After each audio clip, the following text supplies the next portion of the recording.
नाशिकच्या सातपूर परिसरात काल रात्री भीषण खुनाची घटना घडली आहे। श्रमिक नगरमधील पार्थ पॅलेस या ठिकाणी अवघ्या 22 वर्षाच्या तरुणावर कोयत्यानं सपासप वार करत त्याची निर्घुणपणे हत्या करण्यात आली। मृत तरुणाचं नाव आहे जगदीश उर्फ भैया वानखेडे, राहणार श्रमिक नगर, मुळगाव सटाणा। कंपनीतून काम करून रात्री उशिरा घरी परतणाऱ्या जगदीशला काही टवाळखोर गुंडांनी रस्त्यात अडवलं। त्याच्याकडे पैशांची मागणी केली, मात्र पैशांना नकार दिल्यावर या गुंडांनी थेट कोयत्याचे वार करत त्याचा जीव घेतला। या घटनेनंतर परिसरात एकच खळबळ उडाली आहे।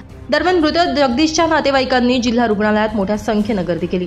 संशयितांना तात्काळ अटक करा, अन्यथा मृतदेह ताब्यात घेणार नाही असा आक्रमक पवित्रा जगदीशच्या नातेवाईकांकडून हाती घेण्यात आलाय। पैशांसाठी जीव घेणाऱ्या रस्त्यावरील गुंडांच्या निर्दयी कृत्यामुळे सातपूर परिसरात भीतीचं आणि संतापाचं वातावरण पसरले, तर पोलिसांच्या कार्यक्षमतेवर देखील आता प्रश्नचिन्ह उपस्थित केलं जात आहे।